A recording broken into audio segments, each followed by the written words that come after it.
100K ಹೋಯ್ತಲ್ಲ ಅಂತ ಖುಷಿ ಪಡಬೇಕು, ಇಲ್ಲ ವೀಡಿಯೋನ ಡಿಲೀಟ್ ಮಾಡಬೇಕು ಅಂತ ಬೇಜಾರು ಪಡಬೇಕಂತಲೇ ಗೊತ್ತಾಗ್ತಾ ಇಲ್ಲ. 100K ಹೋಯ್ತಲ್ಲ ಅಂತ ಖುಷಿ ಪಡೋ ಟೈಮಲ್ಲೇ ಒಂದು ಕಮೆಂಟ್ ಬರುತ್ತೆ, ಬ್ರೋ ಆ ವಿಡಿಯೋ ಡಿಲೀಟ್ ಮಾಡಿಬಿಡಿ, ಅದು ಹಿಡನ್ ಪ್ಲೇಸು, ಯಾರಿಗೂ ಗೊತ್ತಿಲ್ಲ, ಆ ವಿಡಿಯೋ ನೀವು ಆಗಬಾರ್ದಾಗಿತ್ತು, ಇವಾಗ ಎಲ್ಲ ಬಂದು ಅಲ್ಲಿ ಗಲೀಜು ಮಾಡ್ತಾರೆ, ನಾವು ಡೈಲಿ ವಿಸಿಟ್ ಮಾಡೋವಂಥ ಪ್ಲೇಸು, ಆ ವಿಡಿಯೋನ ಡಿಲೀಟ್ ಮಾಡಿ. ಸೊ ಒಂದು ವಿಡಿಯೋ ಹಿಂದೆ ಎಷ್ಟು ಕಷ್ಟ ಬಿದ್ದಿರ್ತೀರ ಅಂತ ನಮಗೆ ಮಾತ್ರ ಗೊತ್ತಿರುತ್ತೆ. ಪ್ರತಿಯೊಂದು ವಿಡಿಯೋನು ನಮ್ಗೆ 100K ಹೋಗಿದೆ ಅಂದರೆ ನಮ್ಗೆ ಎಷ್ಟೋ ಖುಷಿ ಇರುತ್ತೆ, ನಾವು ಮಾಡಿದ ವಿಡಿಯೋ 100K ಹೋಗಿದೆ ಅಂತ. ನೀವು ಆ ವಿಡಿಯೋನ ಡಿಲೀಟ್ ಮಾಡಿ ಅಂತ ಎಷ್ಟು ಈಸಿಯಾಗಿ ಹೇಳ್ತೀರಾ. ಸೊ ನೀವು ಏನಾದರೂ ಆ ಲೊಕೇಶನ್ಗೆ ಹೋಗಿ ಅಥವಾ ದೇವಸ್ಥಾನಕ್ಕೆ ವಿಸಿಟ್ ಮಾಡಿದ್ರೆ ದಯವಿಟ್ಟು ಯಾರೂ ಅಲ್ಲಿ ಗಲೀಜು ಮಾಡಬೇಡ್ರಿ, ಹೋಗಿ ವಿಸಿಟ್ ಮಾಡಿರಿ, ಬೇಕಂದ್ರೆ ಸುಮ್ಮನೆ ಬನ್ನಿರಿ, ಯಾರು ಅದನ್ನು ಸ್ಪಾಯ್ಲ್ ಮಾಡಬೇಡ್ರಿ ಆ ಪ್ಲೇಸ್ನ ಅಷ್ಟೇ. ಅವ್ರು ಹೇಳಿದ್ರು ನಾನು ID ಸಸ್ಪೆಂಡ್ ಮಾಡಿಸ್ತೀನಿ ಅಂತ, ನೀ ID ಹೋದ್ರೂ ಪರವಾಗಿಲ್ಲ.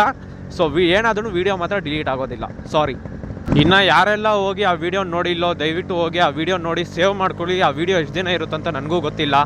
ಸೊ ಇನ್ನು ಯಾರೆಲ್ಲ ನಮ್ಮ ಪೇಜ್ನ ಫಾಲೋ ಮಾಡಿಲ್ಲ ದಯವಿಟ್ಟು ಫಾಲೋ ಮಾಡಿ, ಸಪೋರ್ಟ್ ಮಾಡಿ. ಸೊ ಮತ್ತೆ ಸಿಗೋಣ ಮುಂದಿನ ವಿಡಿಯೋದಲ್ಲಿ. ಅಲ್ಲಿವರೆಗೂ love you all, take care, bye bye.